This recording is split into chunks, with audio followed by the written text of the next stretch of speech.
go still. People fighting in.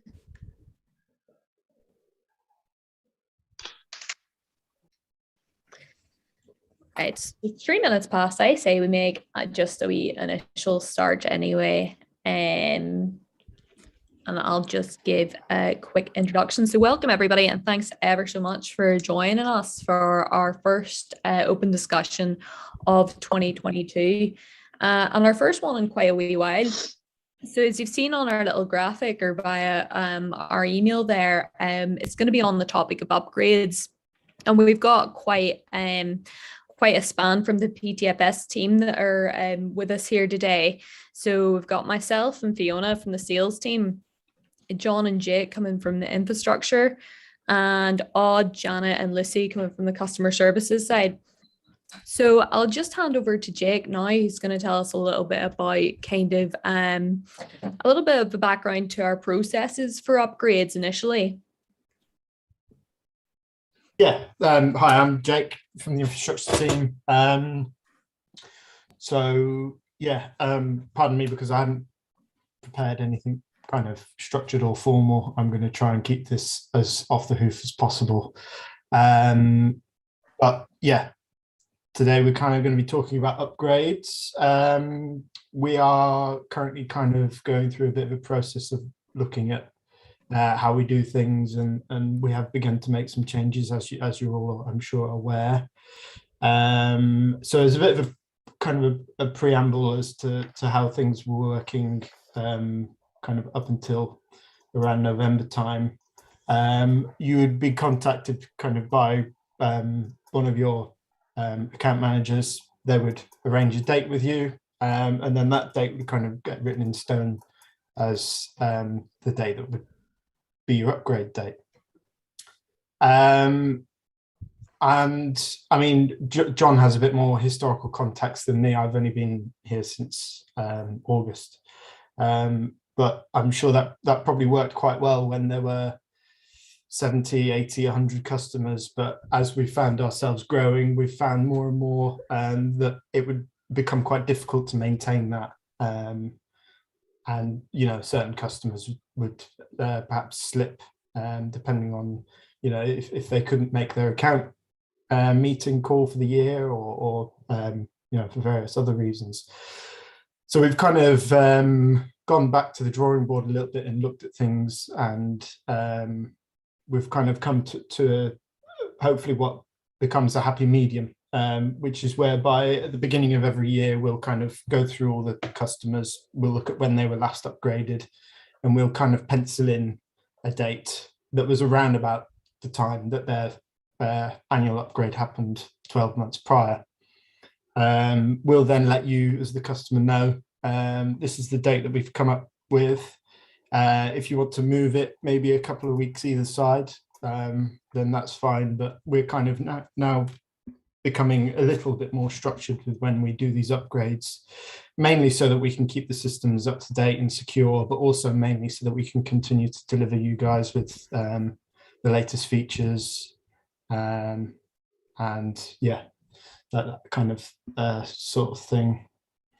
I suppose this would be a good opportunity now to kind of open it up to the floor a little bit, and kind of ask what your historic experiences have been with upgrades, you know, both good and bad experiences, as well as what your thoughts are on kind of the new way of doing things, and any issues you may foresee with that, or you know, also if that kind of meets your requirements and needs as well.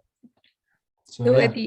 If we just open up the floor, if you'd like to comment, if you just use the hand up on the reactions tab there, and we'll just sort of coordinate it then, and make sure everybody gets a say whenever they want.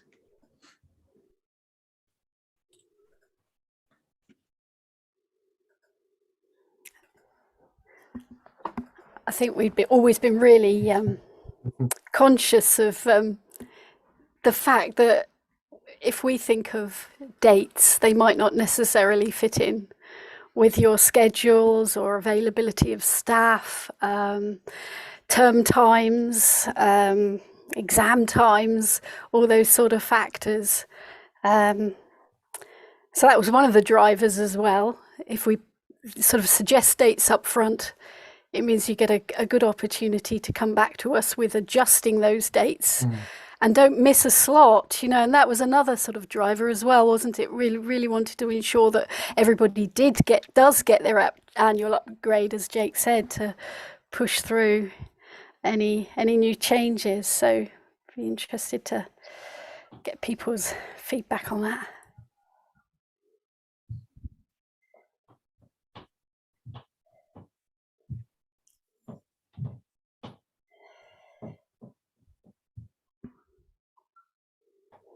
Of course, it can be.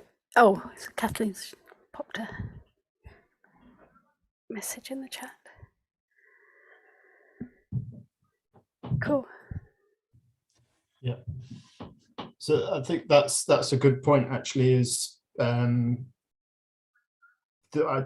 don't want the slight the changes that we're doing to be seen as us prescribing dates. We're still going to be flexible, but perhaps within maybe a window, rather than kind of opening it up and saying what time, any time of the year do you want. We'll kind of say, well, look, we can provide a window of a week, 10 days. We will suggest a date. If that date doesn't work, then when around that date works. But we still want to maintain that flexibility that we've had to a degree. Yeah.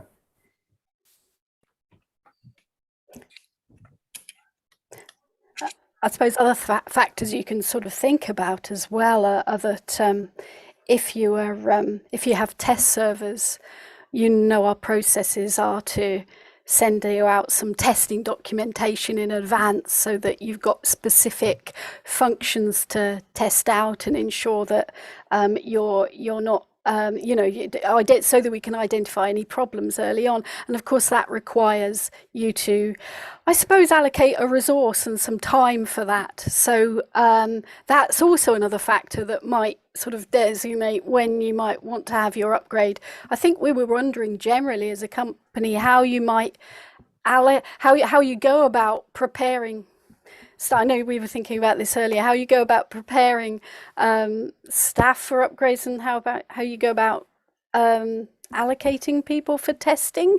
Does it always tend to fall on the same people's heads, or do you try and share out testing? Do the spreadsheets that we send out for testing functionality, do they even help? You know, because we're constantly trying to sort of improve things. And if you can think of any sort of ways that we can sort of implement any differences, that would be really helpful to us as well. I just see Dave Peacock's got his hand raised, so he's maybe got some salient points on the matter there. David, if you want to take the floor. Thank you. Yeah, I was just going to mention about how we've found it useful where the test server has been updated, and then we have been able to test. We normally do it sort of in early June, the actual upgrade, and from Easter onwards, we get the test server upgraded, and then we do all the system checks and things from the checklist that Janet sort of provides.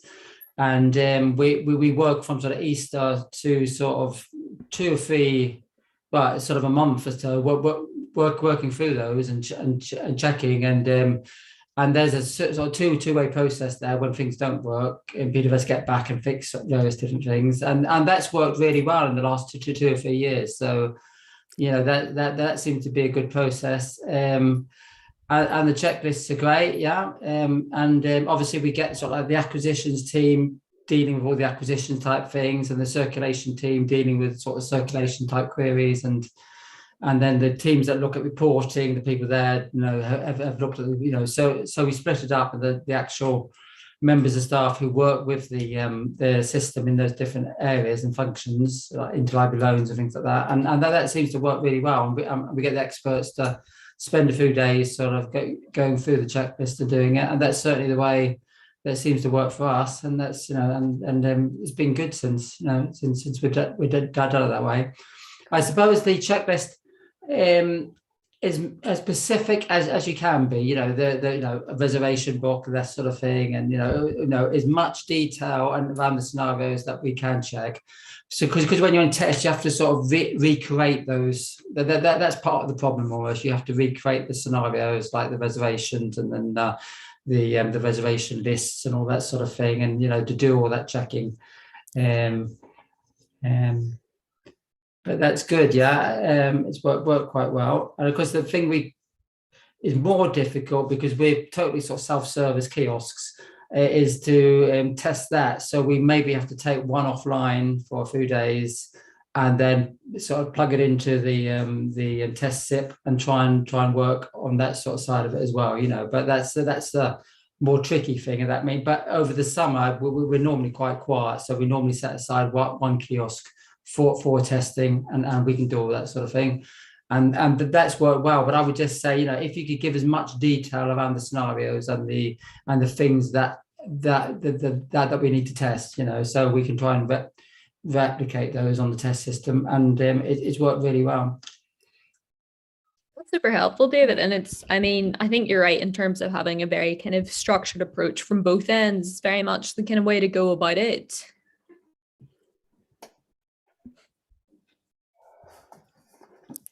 It helps when you have designated teams as well, you know, and you can share out that workload. So that helps. Teams, too. I mean people, really. People, yeah. Yes. Like the load as one person, but yeah, but it's sort of, no, but yeah, the specialists who work on the system in those areas, not normally, yeah. Yeah, brilliant. Carol in acquisitions, who does the book ordering and that sort of side of it, you know, and the cataloguing side of it. Yeah. So we do get them to test the things, so they know how it should work, and you know, when things don't go quite as we were expecting. Cool. So just picking up there on Patricia's question, you might have seen in the chat there. So she's asking from the PTFS side if we run a few upgrades in parallel. So in other words, what is the staff commitment on our side?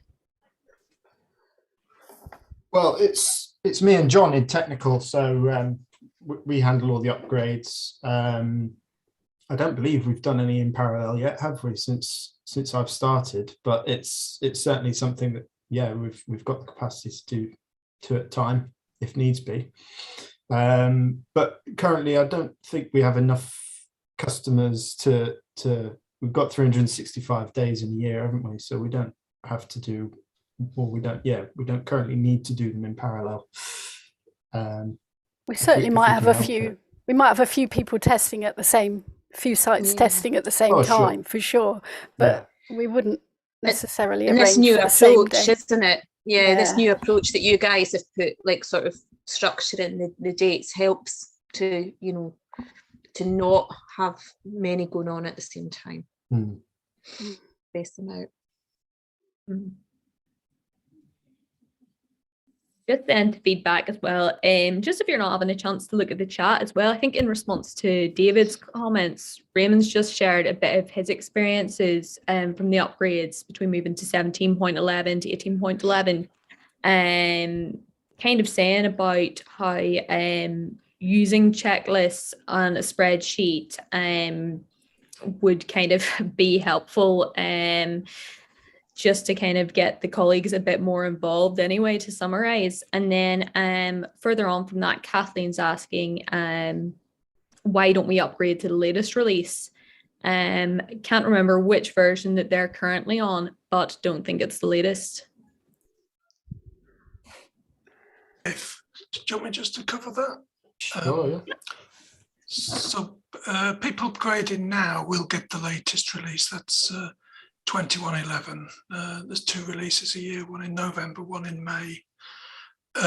We don't upgrade people to the May release. So if you like, after May, you will get the older release, the November release. That's solely because we've found all the issues in 2111, and we've put together internal documents for a smooth transition, and we don't want to have to go through those again in May again, specifically because we have quite a lot of academic customers, that May release isn't a great time for us because the software's hot off the presses, and it will be buggy if we want to release in the summer months. So we stick to one a year and hopefully become experts in it. So that's the methodology behind that. And I think we started this about 3 years ago, and I think in terms of solving issues and incidents, it's made quite a positive impact. We do cover the May release enhancements and such like in our documentation, though. So although we don't actually upgrade you to the .05 release, we do give the information about the new features and things to look out for with your next .11 upgrade. And even with the November release, we don't move people onto that straight away either, do we? It's fair to say, John, we prefer to leave it at least a few weeks, month, 6 weeks, That's right. just to let things settle down. Even with the November release, we're watching it right from the start. We have a bit of hibernation time, December and January. And then we come out of the... like butterflies. That's right. In this, yeah. Come February, we're very confident that the worst of the bugs have been ironed out. So yeah. Right. And so say you've got a hand raised there. Is that to Danae? Yes. Hello. I just wanted to ask a few questions. We're relatively new to Koha at the Society of Antiquaries, so we haven't been through an upgrade yet. We're currently on version 19.11. Does that mean that we will upgrade to 21.11, or do we have to go to 20.11 first? That's my first question. No, everyone will go to 21.11. I think you went live in 2020, wasn't it? Yes, it's July 2020. Yeah. Yeah, I don't think we wanted to spring an upgrade on you straight away. That's so. Yeah, we would upgrade you to 21.11. So the upgrade would be slightly longer, but not significant amount of extra downtime. Well, those were going to be my next questions. How long does it take? How much downtime is there? It depends how large your database is. That's the biggest variable. So what we do also is as you go live or previous upgrades, we do keep a note of how long certain operations have taken, so we can give you a good estimate of how long that will be. But yeah, all sites are different. But roughly, it's about 4 hours is the average amount of downtime. And Koha's got that. It's got this system maintenance function that you could put on. Okay. That's great. Thank you very much. We're a very small team, so I guess it's going to be the three of us doing all of the checking. There's no one else really. I've been through upgrades with other systems, and I think checking everything was always the most confusing aspect of the upgrade. Make sure that you covered all the bases. So I'm really happy about these checklists you're mentioning, because it's great to have a list of things that to check. To those. Yeah, and the checklist, if you haven't seen it before, which you won't have, Dunius, is your first upgrade is split into different tabs for different modules. So obviously if there's areas that you don't, because again, you're quite a specialist library, so if there's areas that you don't use, obviously you can just skip those as well, but it's nicely laid out so you can sort of work through the bits that you need to. And we can provide you with the, it's a little bit more reading for you because you're going across the sort of the 2 cycles, but we'll provide you with all the documentation going back to 1911 as well, so you can see any of the changes that have come in since then. So thank you. Sounds great. And that also overlaps with something that's come in from the chat. Tang asks any new features. So we do collate, well, twofold really. We collate a list of new features in the 0.5 release and the 0.11 release that picks out key things that we think are exciting and or noteworthy, and we have a document that we would send out by default when you upgrade, in planning for upgrade.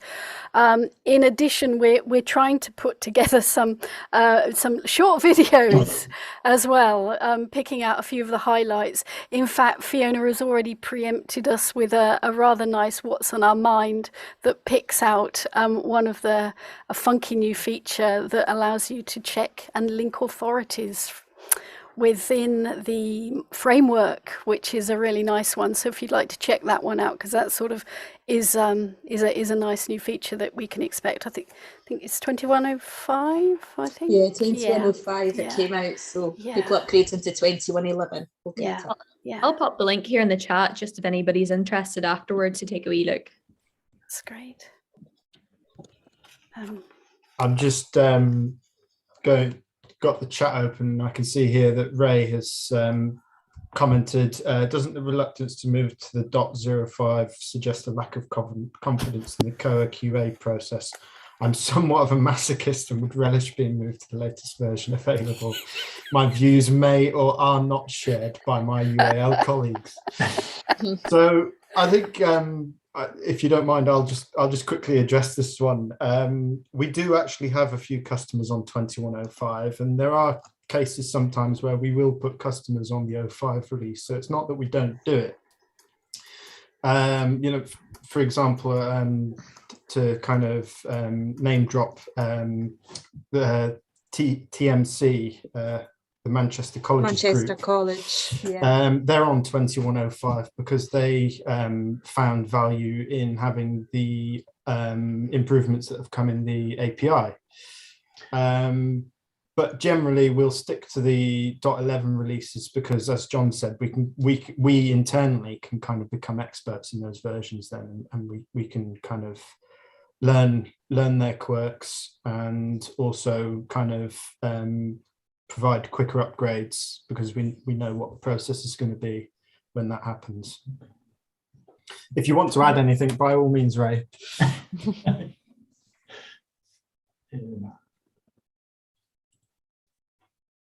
But yeah, hopefully that covers your covers what you were asking. Thanks. Matthew from the King's Fund has just picked up on another couple of areas that have got improvements for 2111 as well, which hopefully we'll be covering some of in our videos and our documentation. But there've been some improvements to Elasticsearch because that's Elasticsearch is changing and improving all the time. Little sort of fixes being put in, and also some of the work on accessibility as well, which there was quite a lot of accessibility work in the last release for 2021, but that sort of continued into 2111 as well. So those are sort of two other areas that I think people are keen to get with the new release this year. Just going back on testing back into the chat, Sharon's put an interesting, sort of outline of the testing process for that, and that's for the public library environment. So first testing yourself first, Sharon, and then rolling out to experienced staff. So that's quite a good approach, sort of doing the initial checks as well. So that's good to hear. Yeah, just to pick up on that generally, does anybody else have any kind of insights or tips on how they navigate the process from their end?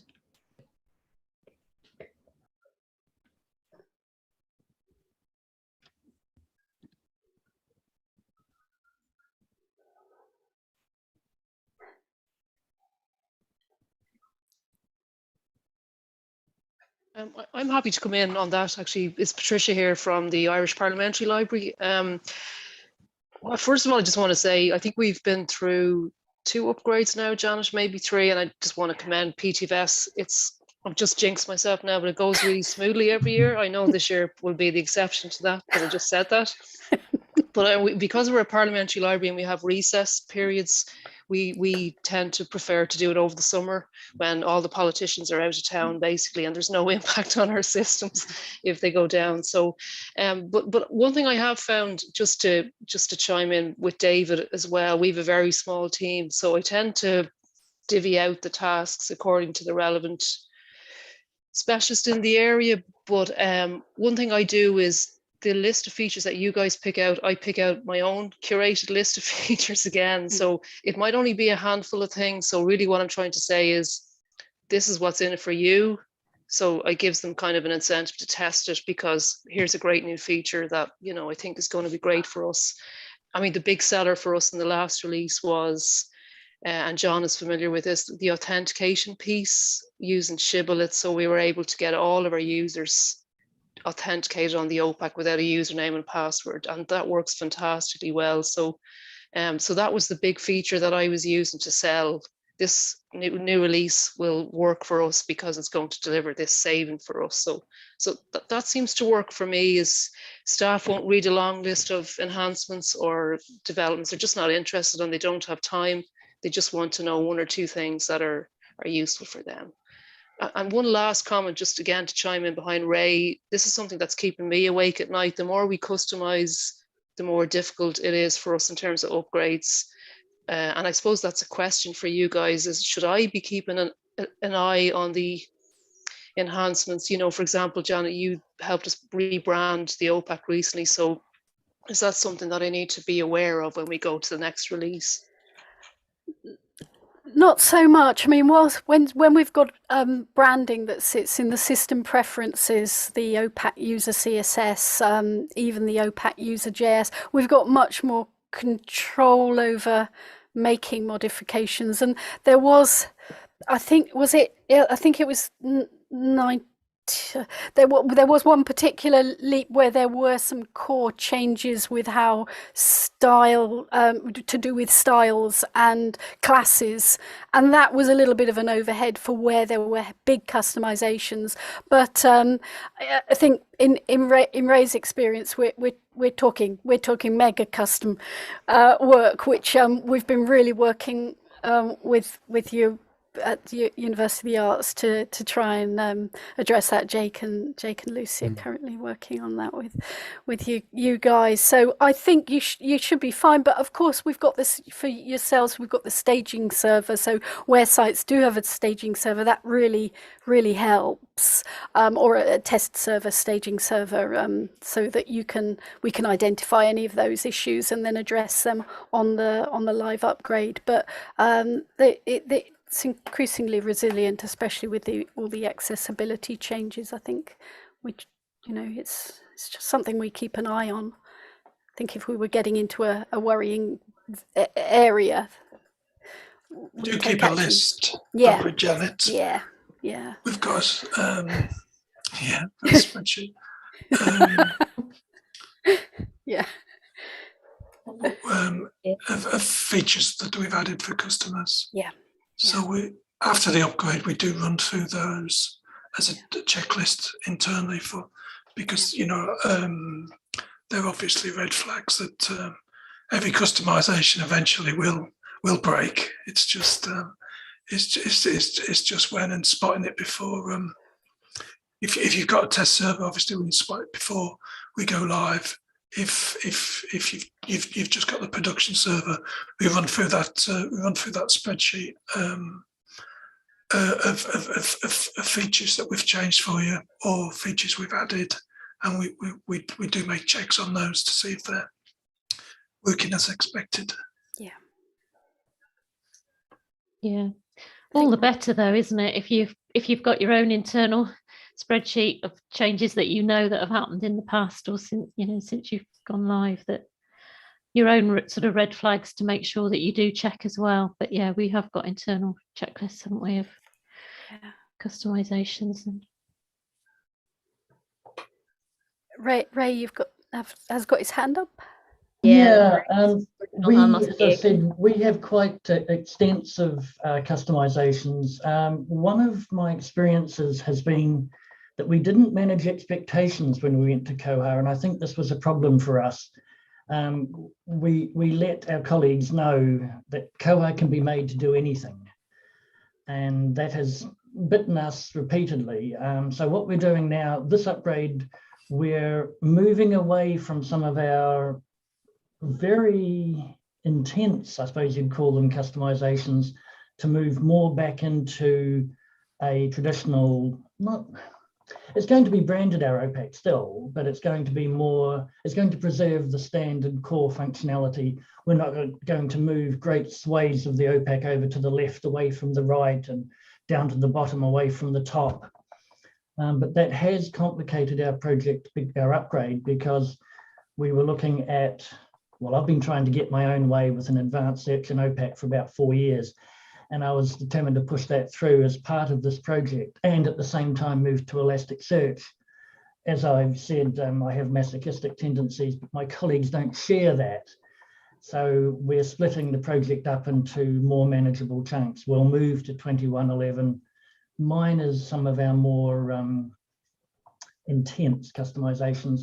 Then we'll look at Elasticsearch. I'm still hoping to get some of the advanced search improvements sneaked in if I can get away with it. But yeah, the customizations we made at the start did bite us quite painfully at times, I think. Yeah. Yeah, and I think to add to Ray's comments there are kind of two core groups of customizations that can be made to Koha. There are in-code customizations that are done in the back end to the actual Perl scripts that run the software itself. And then there are customizations that can be put within the database, within the system preferences.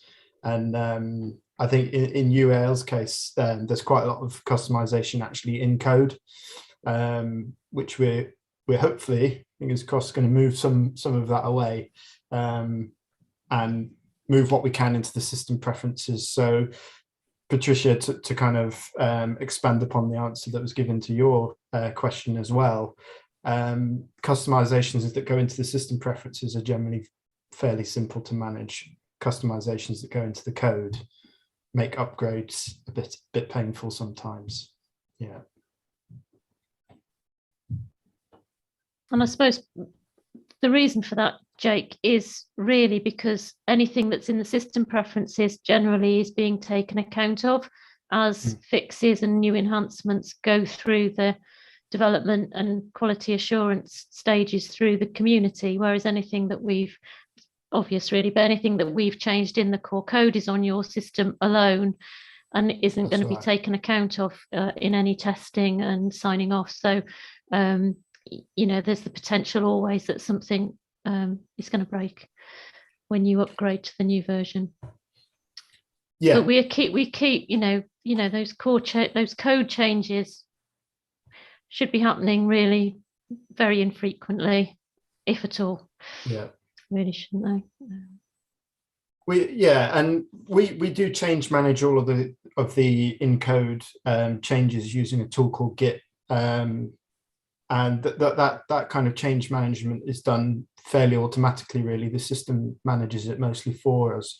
What we tend to find is when it comes to an upgrade, if we've made a change to the code and then that code has been changed in a different way by the community, you can get code clashes where this system will say, well, I don't know how to upgrade because this has changed, but you've also changed it. So that can consume a lot of time because we then have to go through and unpick these changes and try and maintain the customization whilst also bringing the new features in.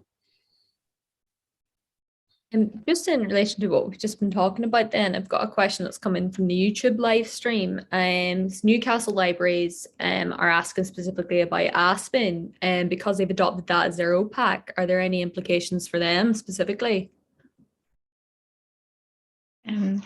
I don't know if I should take that question or if others want to say something. Seems like you should.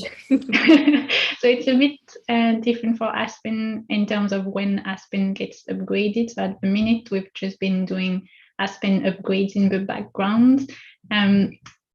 So that means sometimes you'll see new things popping up, but we will try and make sure you get notified when that happens. But it has such small implication on your system. That's why we've been able to just, as I said, do those in the background. When you upgrade Koha, it does mean that when John was explaining about some downtime, it means all the elements of Aspen that do communicate with Koha, those won't be working during that Koha downtime. So things about signing into the account or placing a hold, so that won't be possible during that time.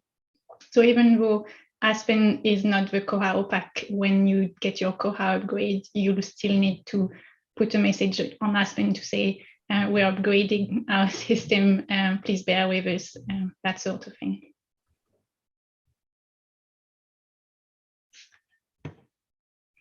I hope that answers the question. I'll feedback if anything else comes through YouTube. I was just going to say to Fiona about the question that's come in there about the authority linking, but I see you've got to it there in the chat.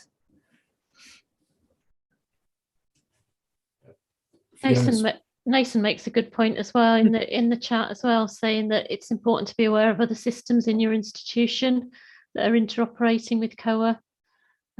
So, that might be also part of your upgrade testing, is just to make sure, especially if you've got a test server, or if you haven't got a test server, then checking on the day that other interlinking systems are still working. Just something else to think about and be aware of.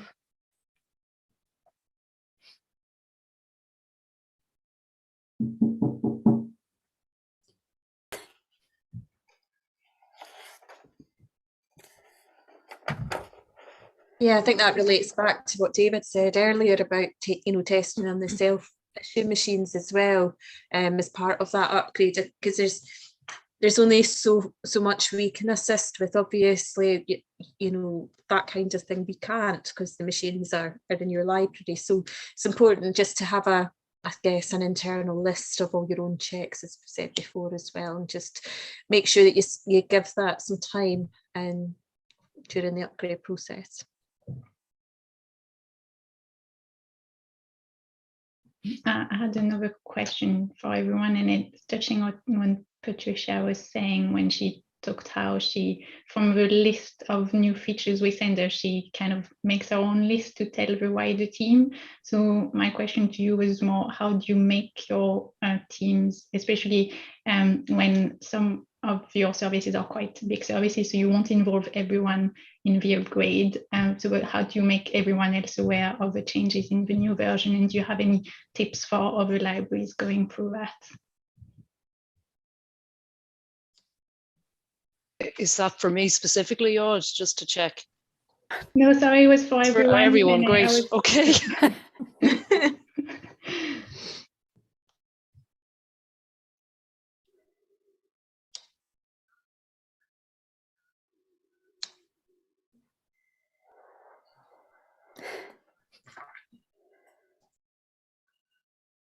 Well, maybe this. I was going to say maybe this year you'll just be able to pass on some little videos. Yes. I was asking the question because we are planning some videos, and we plan those videos thinking, oh, do we need to think about different audiences for those videos? So having some insight into how you do it at the moment would be really helpful, and make sure we give the right tone to these videos as well.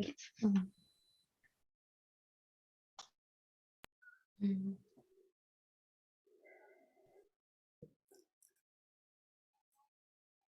I can remember years ago in the very first post in a university library, this is going back years, the first thing we knew about the system being upgraded was the signing in book. It would have a little notice on it saying, "We upgrade today, don't log in." So in terms of communication, that probably wasn't the best approach, but I'm sure these days there's better ways that you may choose to filter out information about that. Certainly we may, as Lucy says, we should have some videos that you might be able to share with some of the things to look out for, rather than having a lot of reading. Got a hand up there from Ray. Yeah, I'm finding that the monthly Koha, it's called a magazine or and the newsletter on the Koha user group, very, very useful. That's on the email listserv.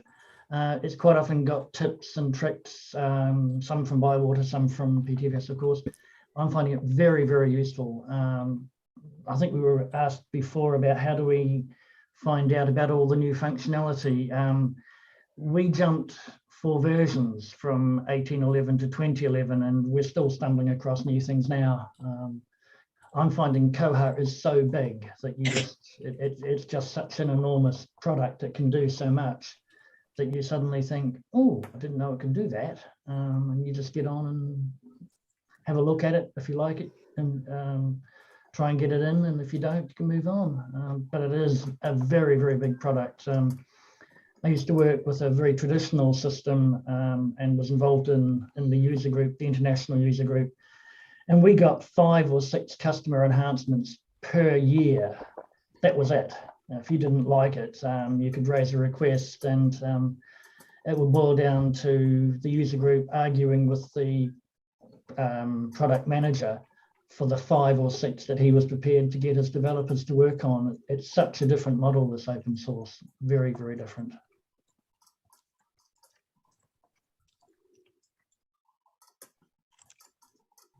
I think we did mention that we were going to have another open discussion about areas of product development. So those kind of, you'll be able to have another one of those discussions, right?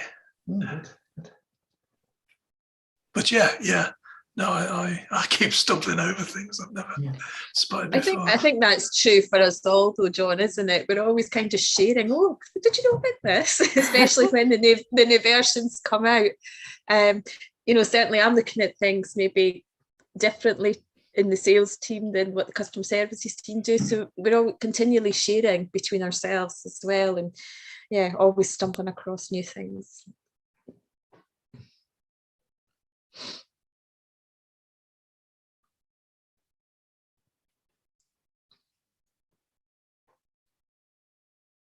I think one of the nice things about the open source model is it's all there in black and white as well, isn't it?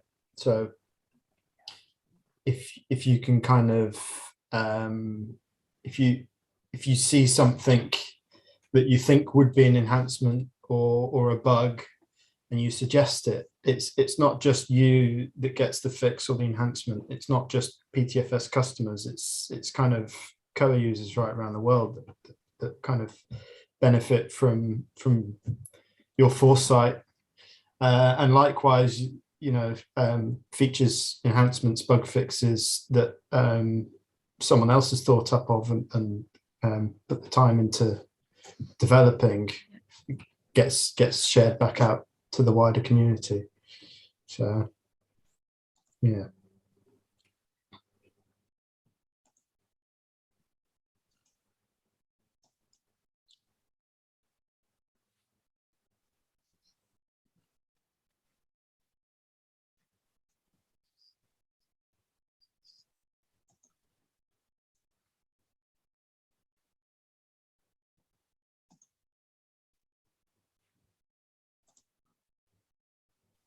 And I like your idea of a wish list, Patricia, as well. Wouldn't it be great if Koha could do? I think that's a good thing to record. Yeah, especially if we're going to do another open discussion. We can put together their wish lists. But yeah, it's a totally different process in terms of getting those through, isn't it? And doesn't have to be voted on by anyone. Well, I think in the wider context of that, to a large degree, Koha's Bugzilla could be viewed maybe a little bit like a wish list of sorts. If you do think of anything that that you think would be brilliant to add to the product, then put it on there. If it's something worthwhile, someone will pick it up. And also do add comments to existing Bugzilla reports. Yes. If you do use Bugzilla, do look at that. It's quite easy to create an account on there, and then you can add comments, and often just an extra comment saying that, you know, your library is experiencing the same issue or would like to see the same thing. It can often be those bugs that receive a lot of input are the ones that get picked up. And also generally within the open source community, I mean, if you have a wish list, a wish that you really, really want, there is a concept of sponsored development, which means, as Jex mentioned, it can be released very quickly and shared with the community. So something that you could also look at.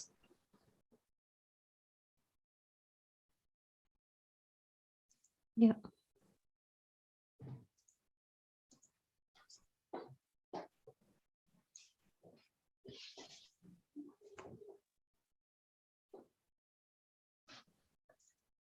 Just to go back to the nuts and bolts, I don't know.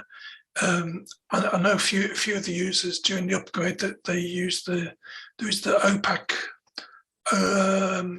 system maintenance system preference that you can use to explain the downtime to your customers. That is, you know, it's a useful feature that, you know, maybe more libraries should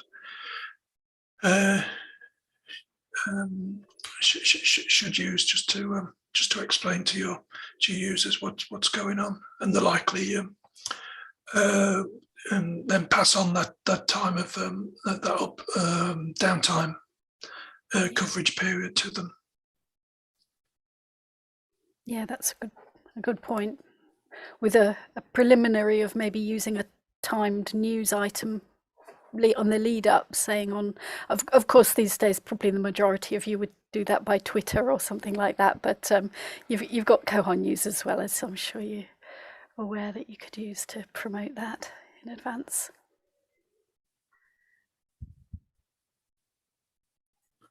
So just to go back to the timings that Dunia mentioned, when we're organising your upgrade, we will give you indication. We'll do a rough calculation and give you an indication of that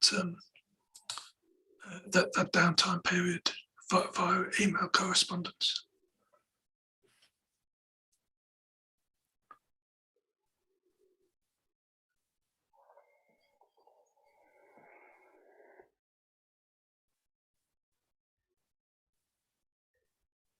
I missed some of the very start of the chat, so I don't know if it was covered before, but how does everybody find sort of that day of the upgrade as well, where you're usually in touch with John or Jake, and then one of the customer services team is on hand as well.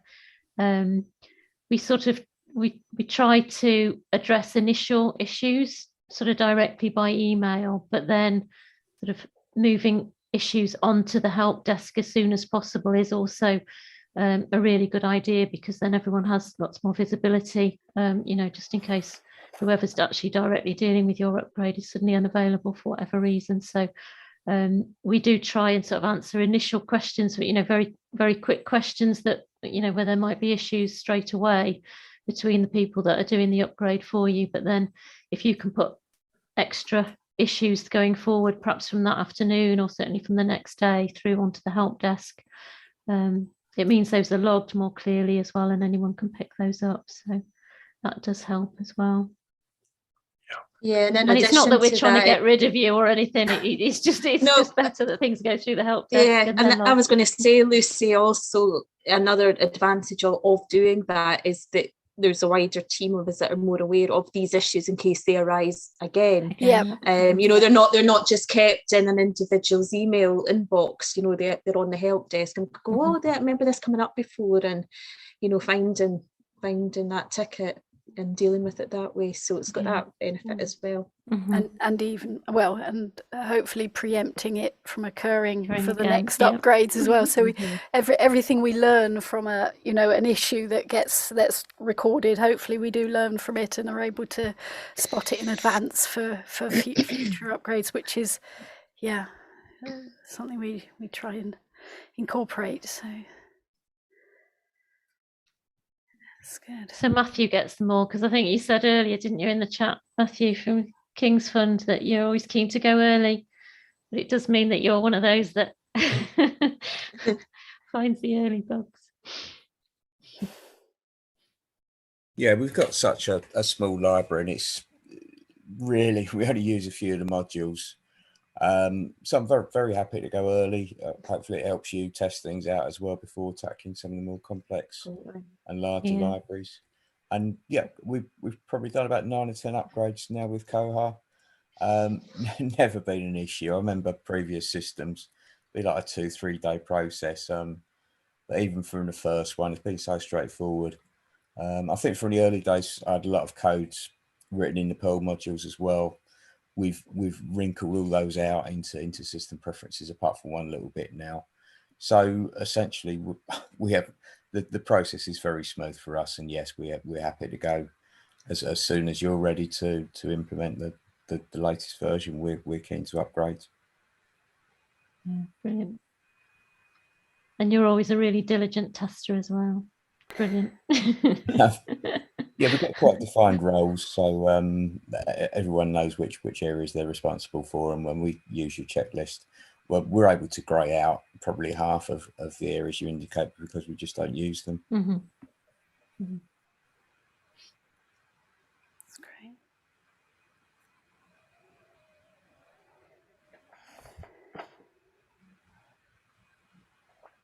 And so just in the last couple of minutes there, if anybody has any further questions, any kind of more general questions on the topic of upgrades, love for you to still kind of have the chance there to get out anything you would like to know more about, or any further insights and tips and tricks that you have for anybody else on how you manage upgrades.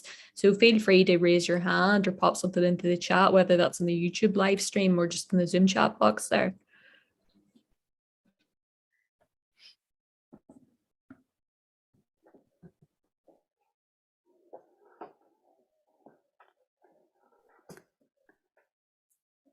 I'm certainly happy with some of the feedback we've got about the usefulness of the checklists that we sent out. I mean, that's reassuring to know that for those of you who've got the opportunity to share with colleagues and sort of divvy out testing processes, that's good for us to know.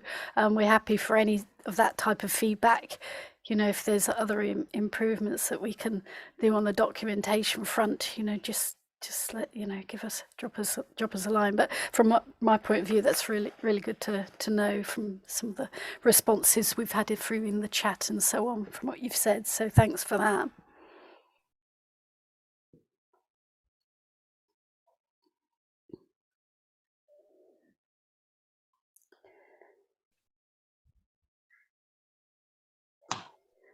Cool. And don't forget, we are always keen to hear feedback.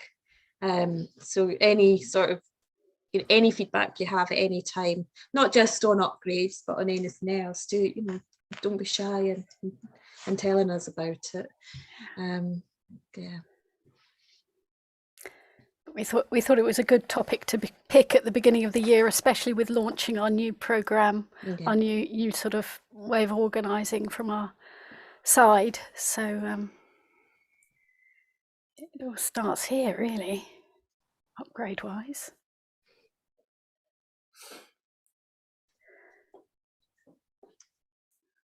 I think we have another one of these scheduled later in the year, don't we? But different topic related, so it's all good stuff. Yeah, so our aim is to do 4, I think, one a quarter. So yeah. Yeah, so likewise, any kind of feedback, whether that's via Twitter or any more kind of direct lines of communication with us, any feedback on what you'd like to see from open discussions would also be very welcome.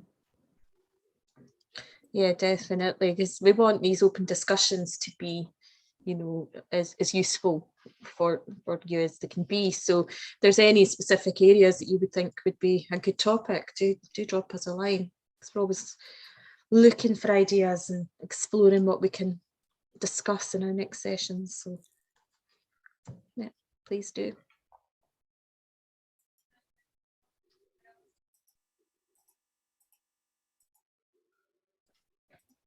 Right. If there's no further questions or anything, then I think we'll just close out. But as you're saying, if anything else kind of crops up in the meantime, like, do feel free to get in touch. But thanks ever so much, everybody, for attending. And we'll speak to you guys again soon, and hope you can tune in for our next open discussion then, that we'll send out a bit more information on closer to the time. But as you're saying, we've kind of got them scheduled in now to be occurring quarterly. So thanks again. Yeah, thank you, Thanks, everyone. everyone. Yeah, thanks, folks. Cheers. Bye. Bye. Bye. Thank you. Bye. Bye.